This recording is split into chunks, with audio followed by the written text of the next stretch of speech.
आप सबका यहाँ बहुत बहुत स्वागत, नमस्कार। कैसे हैं आप? ठीक हैं आप? मैं देख रहा था वहाँ पे पोस्टर पे लिखा है संविधान सम्मान सम्मेलन, मगर सच्चाई ये है सम्मान सम्मेलन तो है, मगर आज संविधान की रक्षा की जरूरत है। सिर्फ सम्मान से बात नहीं बनेगी। हम सम्मान करें और उसकी रक्षा ना करें तो सम्मान करने का कोई मतलब नहीं रहेगा, क्योंकि इस पे आक्रमण हो रहा है।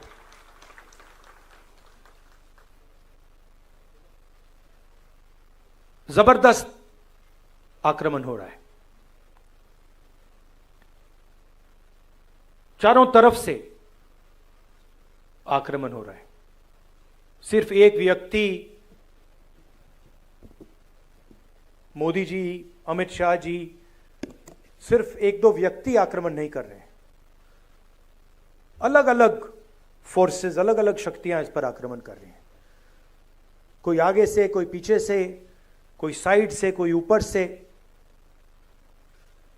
और इनका लक्ष्य है कि संविधान किसी ना किसी तरीके से या खत्म हो जाए या फिर खोखला बना दिया जाए।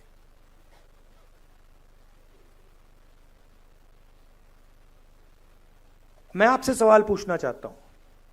ये आप अपने हाथ में पकड़े हैं, उठाइए इसको जरा। ये कब बना? ये कब बना?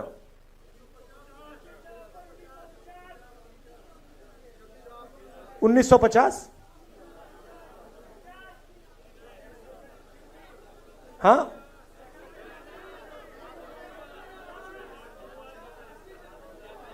किस साल बना ये? एक व्यक्ति बोलिए, एक व्यक्ति बोलिए, आप बोलिए। 1949। कोई कह रहा है 1950, कोई कह रहा है 1949, कोई कह रहा है 1947। ठीक है, तो मैं आपसे अब दूसरा सवाल पूछता हूं।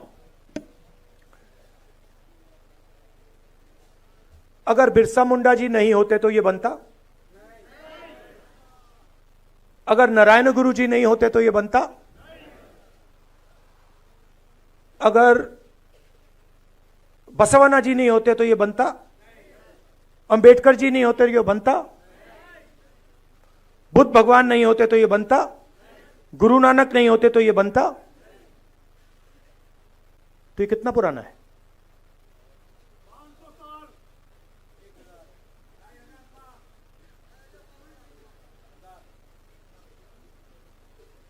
आपने कहा कि ये 50 साल पुराना है, 70 साल पुराना है, मगर ये 50 साल पुराना नहीं है, ये 70 साल पुराना नहीं है। ये इसके पीछे जो सोच है वो हजारों साल पुरानी सोच है। और सबसे पहले ये गुरु नानक जी, बिरसा मुंडा जी, अंबेडकर जी, गांधी जी, बसवण्णा, नारायण गुरु, बुद्ध भगवान, उनकी सोच ने बनाया है। और ये जो लड़ाई चल रही है ये 50-70 साल पुरानी लड़ाई नहीं है, ये हजारों साल पुरानी लड़ाई है। तो अगर ये कॉन्स्टिट्यूशन बिरसा मुंडा जी की सोच का है, गुरु नानक, महावीर, बुद्ध भगवान, महावीर जी, अगर ये इनकी सोच का है तो इसके विरोध में कौन सी किताब है?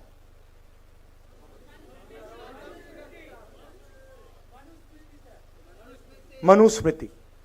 ये जो लड़ाई चल रही है, और आपको ये गहराई से समझना होगा, ये लड़ाई कॉन्स्टिट्यूशन और मनुस्मृति के बीच में लड़ाई चल रही है। और यह नई लड़ाई नहीं है, यह हजारों सालों से लड़ाई चल रही है। अंबेडकर जी ने कहा,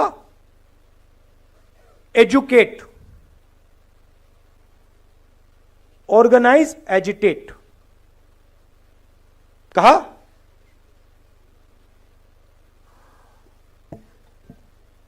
तो जब वो कह रहे हैं एजुकेट, एजुकेट का मतलब क्या?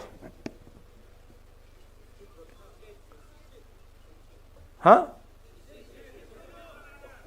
किस चीज के बारे में? सिर्फ अपने संविधान को जानो, अपने हक को जानो। और मान लीजिए अगर एक युवा आज फिजिक्स बहुत अच्छी तरह समझ जाए, क्या अंबेडकर जी उसे एजुकेटेड कहते? क्यों नहीं? हां, अंबेडकर जी का मतलब यह था, एजुकेट का मतलब यह है कि आप कौन हो, आप कहां खड़े हो, आपके चारों ओर क्या हो रहा है, कौन कर रहा है, किस प्रकार से कर रहा है। एजुकेट का यह मतलब है। एजुकेट का मतलब यह नहीं कि आप कॉलेज में चले गए, आपने फिजिक्स की डिग्री ले ली, आपको अपना इतिहास नहीं मालूम, आपको अपनी हिस्ट्री नहीं मालूम, आपको अपनी समाज में जगह नहीं मालूम, तब आप एजुकेटेड नहीं हो। अब आज क्या हो रहा है मैं आपको बताता हूं। जब बीजेपी के लोग आदिवासी को वनवासी कहते हैं, तो वो क्या करने की कोशिश कर रहे हैं? आपका जो इतिहास है, आपका जीने का तरीका है, आपकी फिलॉसफी है, आपकी साइंस है, मेडिकल साइंस है, जिसको आप हजारों साल से चला रहे हो, उसको वो खत्म करने की कोशिश कर रहे हैं। वो आपसे कह रहे हैं कि देखिए, आदिवासी का मतलब क्या? आदिवासी का मतलब जो सबसे पहले मालिक थे। वनवासी का क्या मतलब है? जो जंगल में रहते हैं। देखिए फर्क, देखिए,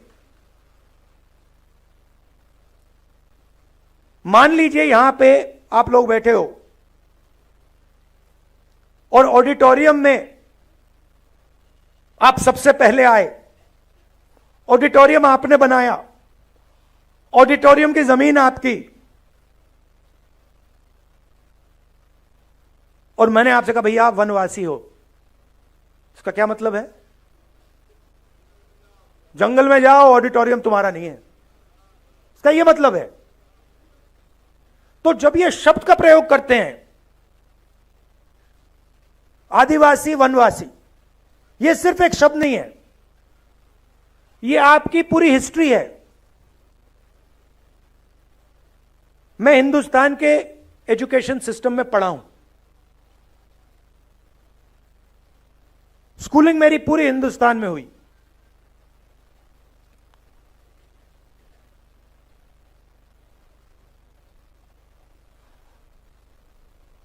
पूरा का पूरा जोड़ दीजिए तो आदिवासियों के बारे में आधा चैप्टर मिलेगा। 10-15 लाइन मिलेंगी कि हां हिंदुस्तान में आदिवासी भी हैं, मगर इनकी हिस्ट्री क्या है, इनके जीने का तरीका क्या है, इनके सोचने का तरीका क्या है, इनकी साइंस क्या है, इनकी पॉलिटिक्स क्या है, उसके बारे में कुछ नहीं। मैं हिंदुस्तान के सिस्टम में, स्कूलिंग मेरी यहां हुई, दलितों के बारे में एक लाइन, हां भाई अनटचेबिलिटी होती थी, मगर उनका दर्द, उन पर जो अत्याचार हुए, उनका जो अपमान हुआ, उनका जो इमेजिनेशन था, उनकी जो सोच थी, उनकी जो साइंस थी, उनकी जो फिलॉसफी थी, उसके बारे में कितना था? एक लाइन। आपने ओबीसी शब्द प्रयोग किया, अदर बैकवर्ड कास्ट, क्या ये आपका नाम है?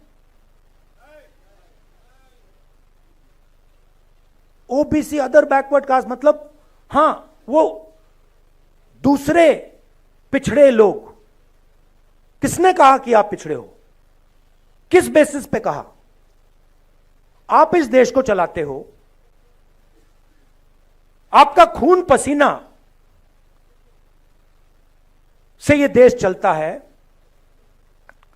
आपका जो हक है वो आपको मिलता नहीं है। आपकी हिस्ट्री कहां है? जिन लोगों ने इस देश को बनाया, जो किसान, मजदूर,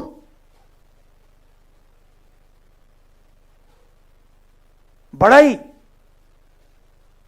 नाई, मोची, इनकी हिस्ट्री कहां है? कहां लिखा है? फाड़ दिया गया। जैसे कि हिंदुस्तान के 90% लोग हैं ही नहीं।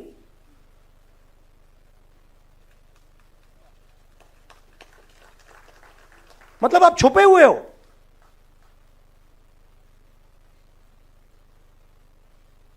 हिंदुस्तान के कॉर्पोरेट्स में देखिए आप, 250 कॉर्पोरेट्स की मैंने लिस्ट निकाली।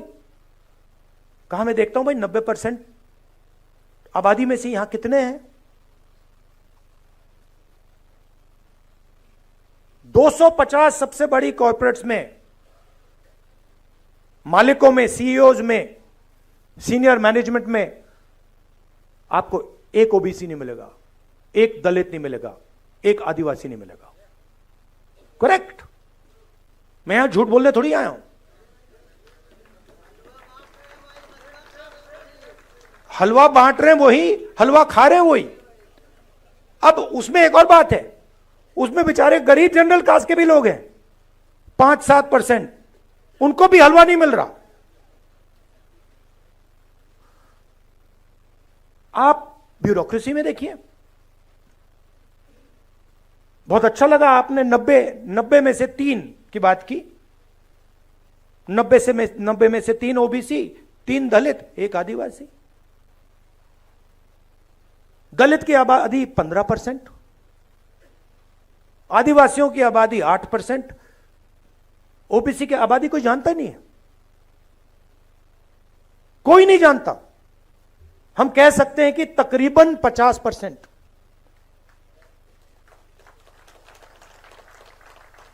क्योंकि आपकी संख्या छुपानी है। बड़ा खतरनाक काम है। अगर ओबीसी को अपनी सच्ची संख्या पता लग गई,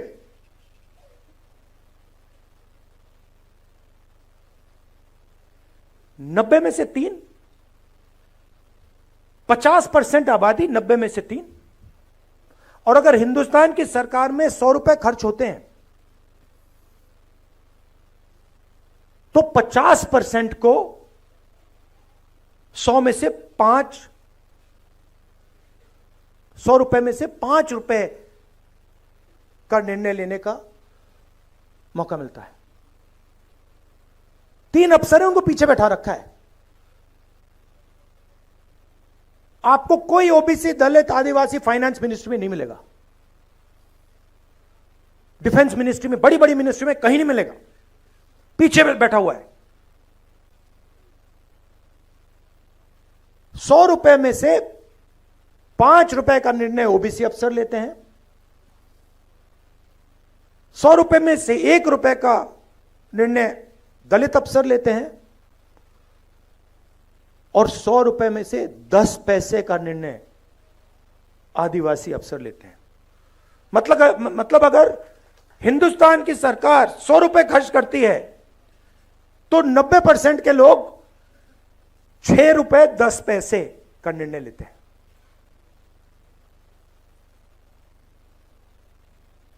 बॉलीवुड की बात करिए, बॉलीवुड में आपको दलित, आदिवासी, ओबीसी नहीं दिखेगा। नाच गाना चल रहा है, गाने बज रहे हैं, डांस हो रहा है, मगर 90% का कोई वहां नाच नहीं रहा। सच्चाई है ये।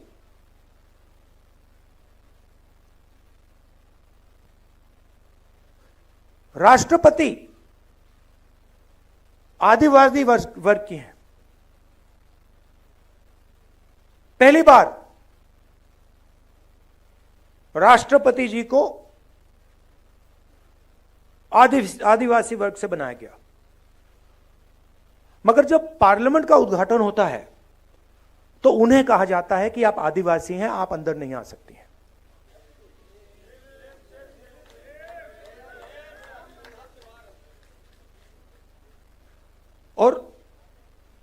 और उन्होंने मान लिया, एक्सेप्ट कर लिया। राष्ट्रपति है, राष्ट्रपति हैं। राम मंदिर, धूमधाम से राम मंदिर का उद्घाटन होता है, राष्ट्रपति जी से कहा जाता है आप आदिवासी हैं, आइए मत। अंबानी को बुलाया जाता है, अदानी को बुलाया जाता है, हिंदुस्तान के राष्ट्रपति जी से कहा जाता है आप नहीं आएंगे, आपकी जगह नहीं है। अगर यह संविधान पर आक्रमण नहीं है कि राष्ट्रपति जी पार्लियामेंट हाउस का उद्घाटन नहीं कर सकती, तो क्या है?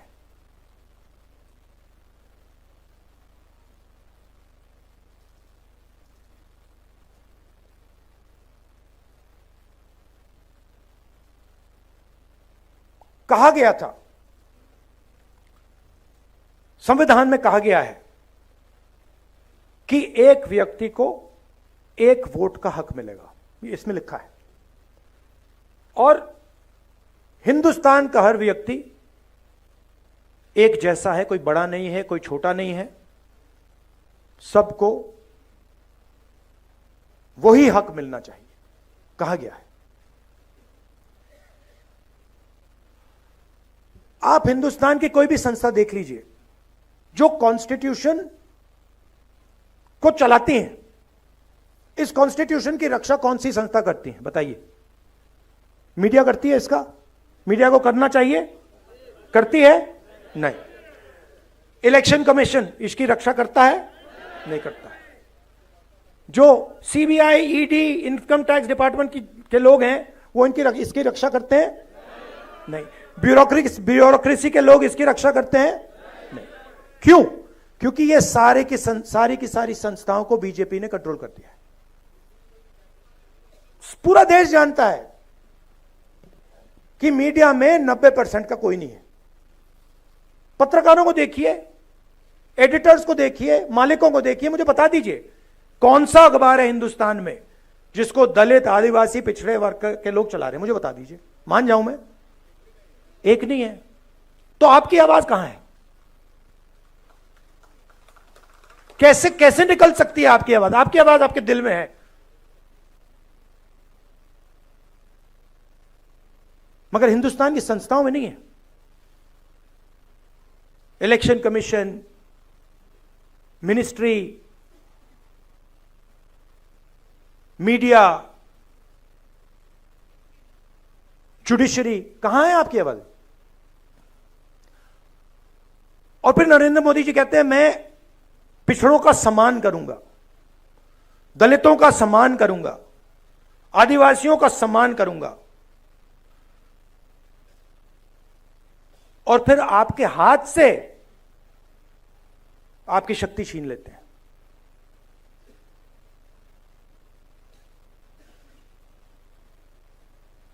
सम्मान आपको देते हैं और पावर आपसे छीनते हैं। सम्मान आपको देते हैं और आपको हिंदुस्तान की संस्थाओं से बाहर निकाल देते हैं। सम्मान आपको देते हैं और फिर इसको खोखला करने की कोशिश करते हैं। मुझे बहुत अच्छा लगा इस चुनाव में हमने सिर्फ एक काम किया, हमने ये दिखाना शुरू कर दिया। बहुत गहरी बात है ये। हमने सिर्फ ये दिखा के कहा कि भैया हम इसकी रक्षा करेंगे, आप इसको छुओ फिर देखो क्या होता है। और हिंदुस्तान के प्रधानमंत्री ने चुनाव के बाद ये किया। देश ने बता दिया कि आप जो कर रहे हो, जो आक्रमण आप बिरसा मुंडा जी की सोच पर कर रहे हो, गुरु नानक जी की सोच पर कर रहे हो, नारायण गुरु जी की सोच पर कर रहे हो, बसवना की सोच पे कर रहे हो, बुद्ध भगवान, फूले जी, इन सब की सोच पर जो आक्रमण कर रहे हो वो हम आपको करने नहीं देंगे। मगर उनके पास सब कुछ है, सच्चाई है, धन उनके पास, संस्थाएं उनके पास, मीडिया उनके पास, CBI, ED, income tax department. अब आप कहोगे भाई अगर सब कुछ उनके पास तो हमारे पास क्या है? हमारे पास सच्चाई है और हमें कुछ और नहीं चाहिए। आप ले लो, आप संस्थाएं ले लो, सब कुछ ले लो, धन ले लो, संस्थाएं ले लो, जब तक हमारे पास सच होगा सारा का सारा न्याय हमें मिलेगा। और यही इस चुनाव ने दिखाया है। हमारे पास मीडिया नहीं। मैं आपको बताऊं, कांग्रेस पार्टी के बैंक अकाउंट बंद कर दिए। बिना पैसे के कांग्रेस पार्टी ये चुनाव लड़ी है। आप सोचिए, हिंदुस्तान को लोकतांत्रिक देश कहा जाता है, सबसे बड़ी ऑपोजिशन पार्टी के बैंक अकाउंट बंद कर दिए, तब भी हम लड़े, सच्चाई के साथ लड़े, संविधान के साथ लड़े।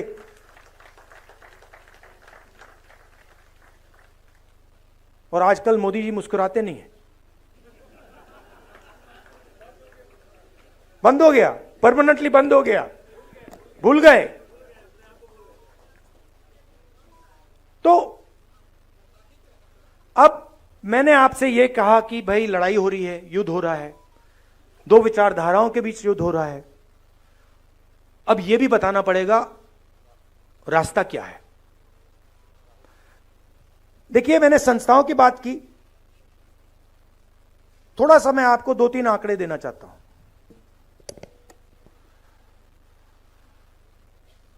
जीएसटी इस देश में कौन देता है? कौन देता है? 90% देता है। दलित, आदिवासी, पिछड़े वर्ग के लोग, गरीब, जनरल कास्ट के लोग देते हैं। यह आपने शर्ट कितने की खरीदी? ये आपने, हां आपने, ये कितने की खरीदी? 1,500 रुपए की। इस पे आपने जीएसटी कितनी दी? 18%। अगर यही अच्छा, अगर यही शर्ट अदानी या अंबानी खरीदें तो जितना टैक्स आपने दिया उतना टैक्स वो देते हैं। जीएसटी गरीब जनता से लिया जाता है, पिछड़ों से लिया जाता है, दलितों से लिया जाता है, आदिवासियों से लिया जाता है। अगर 100 रुपए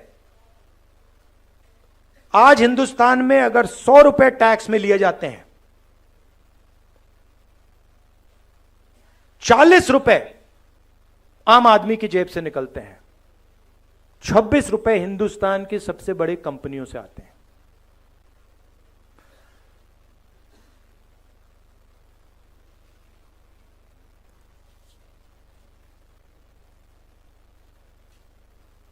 सबसे गरीब लोग,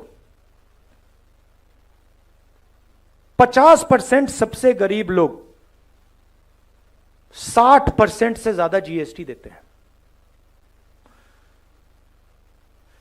सबसे अमीर 10% लोग जीएसटी का 3% देते हैं। सबसे अमीर लोग 3% और सबसे गरीब लोग 2/3।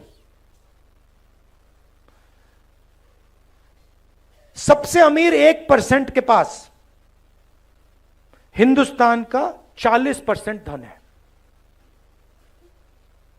ये जो आपको दिखते हैं 25-30 अरबपति, इनके पास हिंदुस्तान का 40% धन है। और जो सबसे गरीब 50% लोग हैं, इनके पास 3% हिंदुस्तान का धन है। सबसे गरीब 50% के पास 3% धन और 1% के पास 40% धन। और अगर आप सबसे गरीब 50% को की आमदनी जोड़ दें तो उनकी पूरी आमदनी आप मिलाएंगे तो 13% बनती है। तो ये सिर्फ कॉन्स्टिट्यूशन पर आक्रमण नहीं हो रहा है, ये आपसे चोरी हो रही है। अब रास्ता क्या है? सबसे पहले हमने कहा है कि ये जो 50% का लिमिट लगा रखा है आरक्षण में, इसको हम, इस दीवार को हम तोड़ देंगे, हटा देंगे। और दूसरी बात, हम सच्चाई समझना चाहते हैं। हम समझना चाहते हैं कि इस देश में धन किसके हाथ में है, जमीन किसके हाथ में है, संस्थाएं किसके हाथ में है, कॉलेज यूनिवर्सिटी किसके हाथ में है। सिर्फ हम पता लगाना चाहते हैं। हम यह भी नहीं कह रहे हैं कि उसके बाद होगा क्या। जैसे किसी को चोट लगती है, आपको कभी चोट लगी है? हाथ टूटा, आप गए, आपने कहा, डॉक्टर से कहा कि भैया एक्सरे करा दीजिए। डॉक्टर ने कहा कि हाँ भैया एक्सरे कराते हैं। फिर पता लगता है भैया हाथ कैसे टूटा है। अब पूरा देश जानता है कि दलितों को, आदिवासियों को, पिछड़ों को, गरीब जनरल कास्ट के लोगों को, माइनॉरिटीज को दर्द हो रहा है। सबको मालूम है। बेरोजगारी फैल रही है, महंगाई बढ़ती जा रही है, जॉब नहीं मिलता, सरकारी नौकरी नहीं मिलती, प्राइवेट सेक्टर बढ़ता जा रहा है, पब्लिक सेक्टर खत्म होता जा रहा है, चोट लग रही है। अब हम सिर्फ यह कह रहे हैं भैया चोट लग रही है, एक्सरे करा दो, पता लगाओ चोट क्यों लग रही है, कारण क्या है।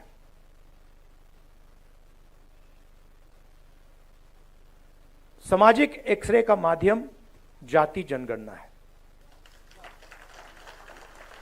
जाति जनगणना है, जनगणना में हम 2-3 चीजें पता लगाना चाहते हैं। सबसे पहले, किस देश में पिछड़े वर्ग के कितने लोग हैं? 10% हैं, 20 हैं, 30 हैं, 40 हैं, 50 हैं, 60 हैं, कितने? दलित, आदिवासी, माइनॉरिटी, गरीब जनरल कास्ट के लोग कितने हैं? पहली बात। दूसरी बात, हिंदुस्तान की संस्थाओं में किसकी कितनी हिस्सेदारी है? लीगल सिस्टम में किसकी हिस्सेदारी है? जुडिशरी में किसकी हिस्सेदारी है? ब्यूरोक्रेसी में किसकी हिस्सेदारी है? कॉर्पोरेट इंडिया में किसकी हिस्सेदारी है? हमारे संस्थाओं में किसका कंट्रोल है? मीडिया में कितने लोग हैं? 90% से। कॉर्पोरेट इंडिया में कितने लोग हैं? बड़ी बड़ी ब्यूरोक्रेटिक पोजीशंस में कितने लोग हैं? हिंदुस्तान में जो सेक्रेटरी लेवल के अफसर हैं उसमें कितने लोग हैं? हम एक्सरे करना चाहते हैं। अब अगर आप अस्पताल जाते और आप डॉक्टर से कहते भैया मेरा हाथ टूटा हुआ है, लग रहा है हाथ टूटा हुआ है, हिला नहीं पा रहा हूं, एक्सरे करवा दीजिए, और डॉक्टर आपसे कहता नहीं एक्सरे नहीं कराऊंगा, तो आप क्या करते? अब जब हम जाति जनगणना की बात कर रहे हैं, हम कह रहे हैं कि भैया एक्सरे कराइए, मोदी जी कहते हैं हम नहीं कराएंगे। कैसे नहीं कराओगे? अगर आप नहीं कराओगे हम कराएंगे। और मैं आपको बता रहा हूं, आप लिख के ले लो, जाति जनगणना को और ये जो 50% का बैरियर है ना, इसको अब कोई शक्ति नहीं रोक सकती है। जो करना है कर लो, जो करना है कर लो आज नहीं तो कल, जो करना है कर लो आज नहीं तो कल। जाति जनगणना, इंस्टीट्यूशनल सर्वे, 50% की जो दीवार है, ये कार्रवाई होगी ही होगी। मैं बता रहा हूं, मैं 20 साल के बाद राजनीति को समझता हूं। जो ये 90% को छुपाया जा रहा है, मिटाया जा रहा है, इनकी हिस्ट्री को खत्म किया जा रहा है, 90% में बहुत शक्ति है। आपके पास मीडिया नहीं है, मीडिया नहीं है आपके पास जुडिशरी नहीं है, आपके पास ब्यूरोक्रेसी नहीं है, मगर सच्चाई आपके साथ है। और यह काम मिलकर होगा, यह बंटने से काम नहीं होने वाला है। एक आवाज से मिलकर यह काम करना पड़ेगा, और यह काम मैं आपके साथ करने वाला हूं। यह मैं आपसे कहना था, मैं आपसे यह कहना चाहता था, सबसे जरूरी चीज, चाहे जाति जनगणना हो, चाहे 50% का बैरियर हो, सबसे जरूरी चीज इसको बचाने का है। अगर यह हाथ से निकल गया, अगर यह खोखला हो गया, अगर यह खत्म हो गया, तो फिर कुछ नहीं रहा। तो सबको सबसे पहले इसकी रक्षा करनी है। संविधान की, बिरसा मुंडा जी की सोच की, आदिवासियों की सोच की, अंबेडकर जी की सोच की, गांधी जी की सोच की, गुरु नानक, जो नाम आपको मैंने बताए। और यह मत सोचिए कि यह लड़ाई 70 साल पुरानी है। यह लड़ाई हजारों साल पुरानी है। यह लड़ाई चलती जाएगी और इसको हम जीतने जा रहे हैं।